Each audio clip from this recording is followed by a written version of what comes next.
Dans mon voyage, j'ai rencontré Bastien, là, lui aussi un cyclotouriste.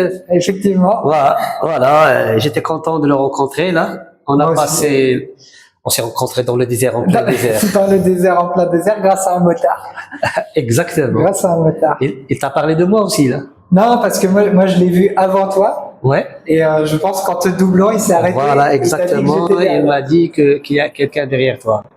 Et de toute façon, même localisation qu'on a fait, c'est vrai. On est parti vers le même endroit. Vers le je même voulais endroit. dormir. Voilà, je voulais dormir là-bas. On avait repéré le café. Eh ben, à occasion, nous, on va vous parler un tout petit peu de nos vélos. On va vous parler du choix des vélos, comment lui, il a choisi son vélo, comment il l'a préparé ou son voyage vers l'Afrique, et moi, comment j'ai préparé le mien pour aller vers le Kilimandjaro. Et lui, peut-être, il va aller plus loin que le Sénégal, je sais pas. Le tout dépend. Je sais pas. Ça va dépendre du visa pour la Mauritanie quand je l'ai. Nous, par l'occasion, nous, tous les deux, on attend notre visa. Dès qu'il sort, on va y aller là. Bon, moi, je vais vous parler un tout petit peu de mon vélo. On va commencer avec le guidon. Les guidons, pourquoi j'ai choisi le guidon de forme 8 ou bien le papillon? Parce que c'est un guidon reposant. Pour les mains. Voilà, pour les mains, il y a différentes prises et comme ça, tu te reposes à chaque fois là, parce que tu as besoin de ça. Avant, j'avais un guidon droit. Ouais, je sais qu'il est plus maniable que celui-là, mais par contre, moins reposant que celui-là. Et après, on a vu que d'autres personnes, d'autres cyclotouristes qui font le guidon de course. Oui. Ça, pour avoir plus de vitesse, pour l'aérodynamique. C'est vrai. Gagner un peu de vitesse. D'accord. Lui, je vois le guidon. Mon guidon, c'est un guidon droit. Ouais. Alors, il faut savoir que la maniabilité. Je suis pas du tout un bon bricoleur, donc moi j'ai fait le choix du vélo déjà monté, déjà fait. Ils ont fait un guidon droit. Le vélo de mémoire, il a été testé, c'est un vélo Décathlon, il a été testé sur 500 000 km par d'autres cyclotouristes. Ouais. Et ils ont fait ce choix-là du guidon droit avec quand même des cordes pour changer la position.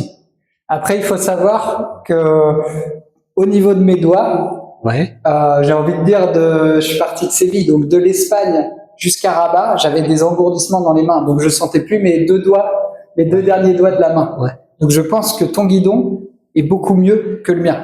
Ouais. J'ai une autre explication pour ça. Ouais, parce que j'ai vécu la même chose. Ouais. Ça, il a une relation avec la position de l'aisselle et la position du guidon. Donc peut-être que voilà. S'ils sont justes, c'est bon. Si le potence il est en bas voilà, il peut te ramener à ça. Si la potence est trop, donc je vais peut-être redescendre ma selle. Redescendre ta selle pour être plus reposant. Ouais, c'est ce que je vais faire. Ouais. Bon, mais l'aisselle, elle doit être adéquate avec ton gabarit. Ouais. Là, qu'est-ce qu'on fait? On mesure la distance entre les adducteurs, les muscles qui relient les jambes, et on multiplie par 0,81. Ça fait longtemps qu'on a fait ça là, si je fais pas de bêtises. Et la distance qu'on a, on l'a multiplié avec 0,81, et c'est la distance entre le potence et l'axe, cet axe. Ah ben faut que je le fasse parce que du coup ça va me rendre plus confort au niveau des mains. Exactement. Il y a d'autres façons avec des machines plus techniques. Comme ça, tu te reposes. Voilà, tout est en biomécanique. D'accord. Voilà. Ils te font l'analyse de tout le corps pour le corps. Bien régler. Ouais. Voilà. Ça par rapport à l'aisselle. Le cadre. Moi, j'ai choisi mon cadre. C'est aussi à mon gabarit. Il y a des cadres 50, 49, 50, 51, 52. Chacun, selon sa taille, il prend sa mesure. Et ça, vous pouvez le voir ou contacter l'internet. Vous allez voir tout ça. Là, ce sont des tableaux qui sont déjà par d'autres personnes spécialisées. Moi, mon cadre, du coup, il était avec. Après, c'était juste une sélection au niveau de ma taille. Ouais. Voilà, vu que je suis 1m83, il y avait différentes tailles de vélo et du coup, j'ai pris le L. C'était entre 1,79 et 1,92. Donc après, le cadre et confort, c'est acier. Aussi pour les mêmes raisons, justement, je pense que toi. C'est que si jamais on a une casse du cadre, on peut le ressouder. Exactement. L'aluminium, c'est plus. Donc c'est pour ça que tous les cyclotouristes, ils préfèrent avoir un cadre d'acier. Moi, j'ai un cadre d'acier, toi tu as un cadre d'acier. C'est plus lourd. C'est plus lourd. Ça permet de réparer. Exactement. Peu importe où on est. Exactement. Si jamais le vélo se casse, on peut le souder. C'est ça. C'est ça. Donc c'est sans doute. Avec d'autres matières, c'est trop difficile. Tu vas tomber toujours dans la merde et tout. Et aussi les porte-bagages. Lui, il a des porte-bagages qui sont professionnels. Alors, sur les porte-bagages, du coup, c'était encore une fois avec le vélo. Donc, je peux mettre 40 kilos à l'arrière et j'ai regardé, c'est 20 kilos à l'avant. Alors, c'est sur le papier très bien. Après, ce qu'il faut savoir, c'est que je charge jamais autant et il y a pas besoin d'autant de kilos parce qu'après les kilos, faut les pousser. Là, exactement. Donc voilà, en tous mes bagages, je pense que ça fait 20 kilos répartis sur l'avant, l'arrière, en sachant que j'ai pas beaucoup d'attaches pour mes bouteilles, donc je mets beaucoup de bouteilles sur le porte-bagages arrière. Ouais. Pour moi, là, j'ai réparti tout le poids d'avant, 12 kilos.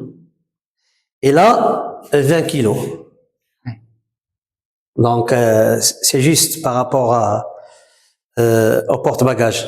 Mais par contre, la différence entre moi et toi, là, les porte-bagages que j'ai fait, c'est nous qui à la marocaine, hein. On les a fait à la marocaine. Mais c'est solide. Ils sont chouettes. Ouais. Parce que c'est pas facile de trouver le matos ici au Maroc. Ouais. Mais nous, quand quelqu'un qui vient de l'étranger, soit dans tous les domaines, soit dans le domaine du surf, nous, ça fait longtemps quand on a commencé le surf, on n'avait pas de planche. Et ils ont montré comment. Là, ils ont ramené des planches. Et comme ça, on a compris comment on peut fabriquer des planches. La même chose pour le vélo. Le vélo cyclotourisme, il est encore jeune aussi au Maroc. Oui. Et les gens, ils commencent à s'intéresser et à préparer les vélos. Ce genre de voyage, il faut toujours avoir le bon matos. Sinon, c'est pas la peine de voyager. C'est vrai, ou c'est vraiment la galère tous les jours. Exactement, parce qu'on va rencontrer tous les obstacles. Oui. Le soleil. Ouais, si tu mets voilà, s'il y a beaucoup de soleil, tu vois les sacs qui commencent à. C'est exactement ça. Voilà. L'humidité. Exactement, l'humidité, la pluie, la boue. Les cailloux. Le sable. Ouais. Là, il faut que ton vélo passe partout parce que surtout, tu prends ton vélo, il est lourd. Tu prends des bagages. C'est ça. Si jamais il y a un pépin, qu'est-ce que tu vas faire? Et c'est le moyen de locomotion. Tu vas jouer le rôle de vélo. Faut le pousser, mais là, c'est un autre défi. Ouais. Ce que j'ai fait encore un peu plus pour le Sahara, que c'était pas le cas en France quand je suis parti en France, ce sont les bidons. Les bidons de plus. Moi, je peux prendre avec moi 7 litres. Ça veut dire 7 kilos de plus. 7 litres d'eau. 7 litres d'eau. Moi, c'est à peu près je pense la même chose. Par contre, je mets tout dans un sac que j'attache avec un tendeur sur le porte-bagages arrière. Mais en moyenne, j'ai à peu près pareil. J'ai 5 litres en ce moment. Arrivé en Mauritanie, je prendrai plus d'eau. Oui, pour moi, je dois partager l'eau, surtout le vélo. Je dois pas le garder 5 litres d'eau derrière. Ça, parce que 1 litre d'eau, ça égale à 1 kilo. C'est vrai. Il y a le poids qui est, moi, j'ai beaucoup plus de poids sur l'arrière. Je dois le répartir sur tout le vélo. Là, j'ai mis, il peut prendre 2 litres. Et là, 1 litre. Donc, c'est 7 litres. Et par contre, je trouve que ton idée est très bonne. Alors, moi, j'ai pas ça. Mais du coup, les protège-bouteilles à l'avant pour éviter que l'eau chauffe trop, c'est très, très pratique. Voilà. Qu'est-ce que j'ai fait là? J'ai mis la bouteille d'eau. Ça, c'est 1,5 litre. Et après, j'ai mis ça là. Ouais, pour éviter que ça chauffe. Ça chauffe. Ah, ouais, il faut inventer. Ouais. Moi, j'ai pas pris ça. Donc, c'est vrai que l'eau sur l'arrière dans le sac, s'il fait chaud toute la journée, mon eau, elle est chaude. Ou tiède. Ouais. Donc c'est moins agréable.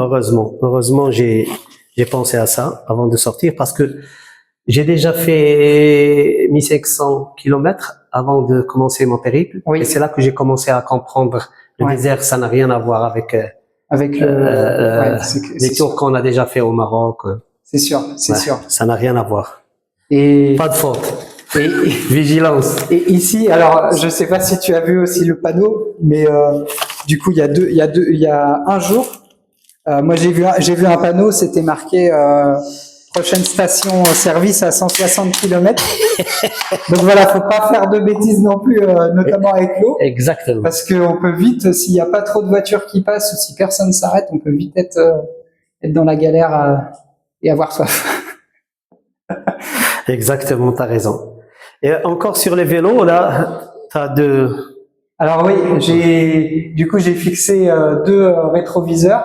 La même chose moi, là. C'est très pratique pour notamment la ville. Je suis passé par Casablanca, voilà, ça permet de voir quand on nous double à droite à gauche. Exactement. Et pour les chiens.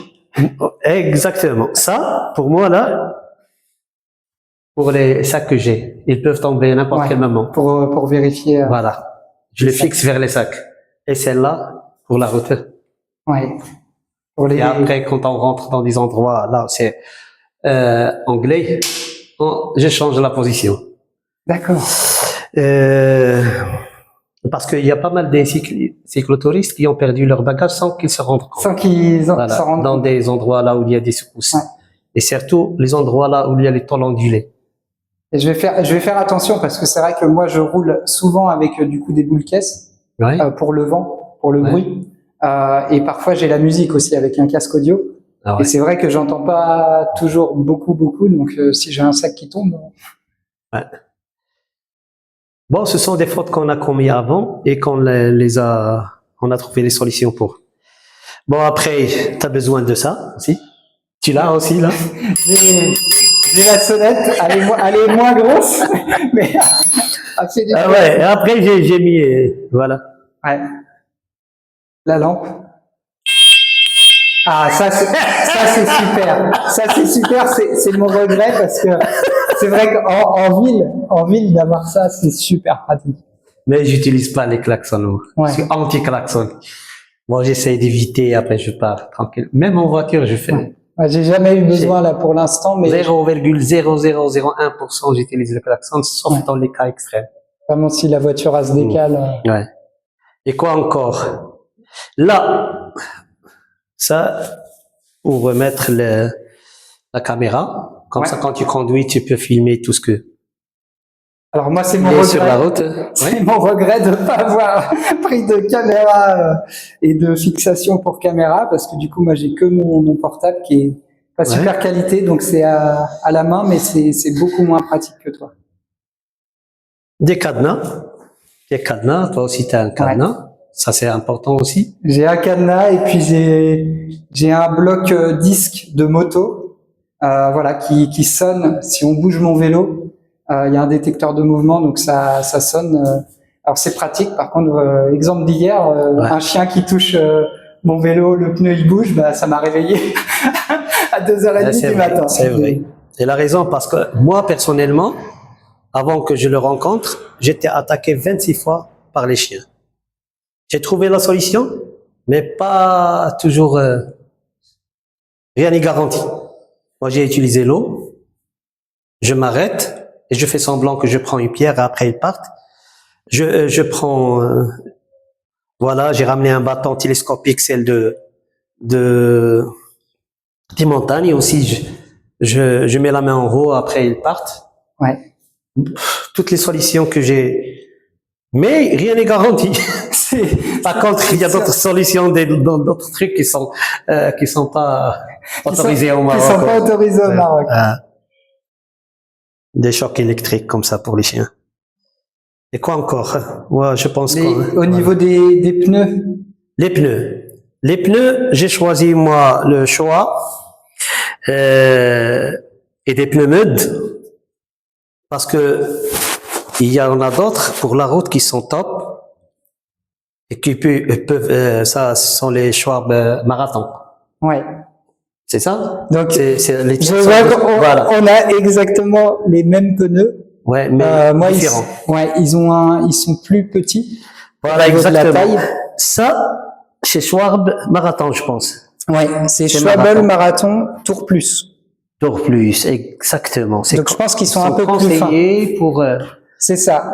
ils jouent le double rôle. Alors, La route est, c'est ça, ça les fait pistes. la route, la piste, et ce qu'il faut savoir, alors je sais pas si c'est la même chose dans les tiens, dans les miens, il y a il y a une bande en plastique pour éviter les crevaisons. Et depuis l'Espagne, je n'ai jamais crevé une fois. ouais. Et moi, j'ai fait la même chose. Et t'as fait la même chose. Là, il y a un liquide que j'ai mis dans les chambres à air, Oui. et comme ça, heureusement. Alors Je peux pas courir plusieurs distances, sauf s'il y a un cas extrême. j'ai vu pour le coup, ça peut être une idée pour certains, mais il y a un cyclotouriste français qui s'appelle Nomid Lover, Yes. actuellement qui est en Amérique du Sud. Je l'ai rencontré en Turquie lors d'un Ouais. voyage, Ouais. et lui, il mettait une vieille chambre à air Ouais. par-dessus sa chambre à air classique. Et du coup, ça a la même fonction, ça arrêtait, ça évitait qu'il crève. D'accord. Donc, ça Moi, il y peut a être une plusieurs autre, façons, plusieurs techniques. Et ce qui est bien, par le moyen d'Internet, les gens, ils partagent leur savoir-faire. Tout à fait. Et quand on partage, il y en a d'autres personnes qui bénéficient de ce partage. Mm. Et ils te raccourcissent le... On trouve plein d'idées et ça va plus Ouais. vite. Ouais. En sachant que je sais pas si tu as déjà démonté tes pneus, mais c'est bien de le dire. Cette J'ai marque- passé un stage. Cette marque-là est très dure à démonter par rapport à d'autres marques de pneus. Ouais. Mais par contre, c'est vrai qu'ils sont vraiment bien pour... Moi, le mien, il est traditionnel. C'est un traditionnel. On n'a pas les mêmes freins. Lui, il a Ouais. les freins d'huile et moi, j'ai les anciens freins. Voilà. Voilà. Et ça, c'est comme le cadre. Pour moi, comme le cadre d'acier. C'est sûr, Ah, c'est sûr. ah, parce que quand tu rentres dans les zones là où il y a le mud, Ouais. la boue, C'est pas... ouais, et si jamais tu les tournes, il y a l'huile Ouais. qui... Alors, pour le coup, ils sont pas hydrauliques. Il n'y a pas d'huile. Ouais. C'est mécanique. Ouais. Donc, c'est un câble. Ah, ça, c'est mécanique, ça. C'est que mécanique, donc il y a juste, alors comme sur, tout petit liquide. comme ça peut être sur une trottinette électrique, il y a des patins, donc j'ai des plaquettes de frein. Ouais. Par contre, c'est mécanique, c'est avec câble. Moi, je l'ai acheté comme ça. Je me suis dit, est-ce que je change comme toi pour Ouais. des freins à patins? L'avantage des freins à patins, c'est que c'est réparable facilement. Moi, je peux voiler le disque. Donc c'est voilà, c'est un choix à faire. Après, hydraulique. Moi, je pense que le déconseiller de ce que j'ai lu des commentaires, parce que ça demande beaucoup d'entretien avec l'huile. Ouais, exactement. Bon, de toute façon, on va arrêter sur là. On va parler une autre fois par rapport au sac. Qu'est-ce qu'on a pris avec nous? Sac de couchage, petite matelas. Pourquoi j'ai choisi cette matelas? Parce que les autres matelas gonflables, ça marche pas pour moi.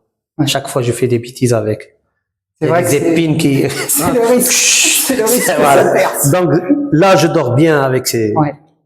Non, et j'ai une petite chaise à chaque fois qu'il y a pour préparer s'il y a une réparation du vélo, faut que tu Alors, le confort, tu te reposes. ça, du coup, c'est aussi mon erreur.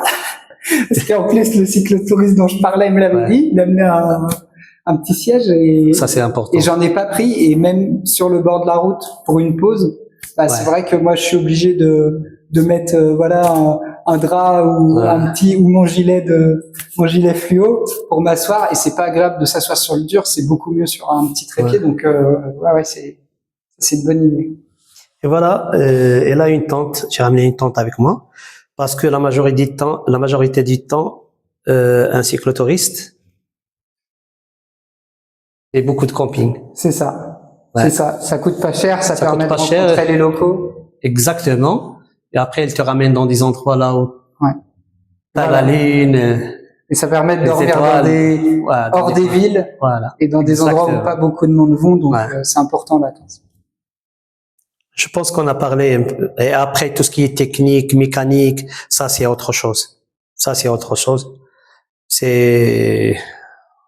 Ce sont les gens qui ont la spécialité qui peuvent parler de ça. Moi, je rajouterais juste un dernier petit truc. Oui. Et je vois que t'en as pas. Moi, j'ai des garde-boue et je le déconseille fortement. J'ai hésité. Alors là, il pleut pas en ce moment, donc ça me gêne pas. Par contre, si quelqu'un voyage dans des endroits où il pleut beaucoup, alors j'ai eu le cas en Espagne, des jours de pluie à rouler dans la boue, en fait la boue vient se bloquer entre ma roue et du coup le pare-boue, et ça bloque complètement la roue. Exactement. Qu'est-ce que je fais moi? Là, je pose quelque chose qui peut pas lancer le. Qui protège. Ouais. Là, mais avec une petite distance. D'accord, pour bloquer les projections. Et la même chose ici, là. Je fais derrière pour protéger le bagage. Mais c'est l'idéal. Je pense que c'est l'idéal parce qu'avec ça, du coup, ça bloque les roues et c'est galère. Après les changements, tout est neuf. Les axes, la chaîne. On essaye toujours d'avoir des bonnes marques comme ça pour qu'ils puissent résister assez longtemps. C'est ça. Et ça, c'est un porte de sac de vent. Ouais. Et moi, j'ai la tente. La tente qui est sous le guidon. Et ça, c'est une portante. Voilà. Alors, c'est un harnais donc pour porter justement la tente. La tente est dans un sac étanche et j'ai une sacoche en fait qui vient se clipser devant. Donc voilà, c'est pour. C'était un choix j'ai trouvé un harnais qui se fixait sur le guidon, donc je l'ai mis devant. Bon, j'espère qu'on a dit pas mal de choses déjà. Le maximum pour nous. Et si, peut-être rajouter. Ouais, vas-y. On roule avec du coup avec 3 plateaux. Moi alors j'ai 3 plateaux 30 vitesses. La même chose. Non, voilà. Pas 30 vitesses. J'ai 3 plateaux.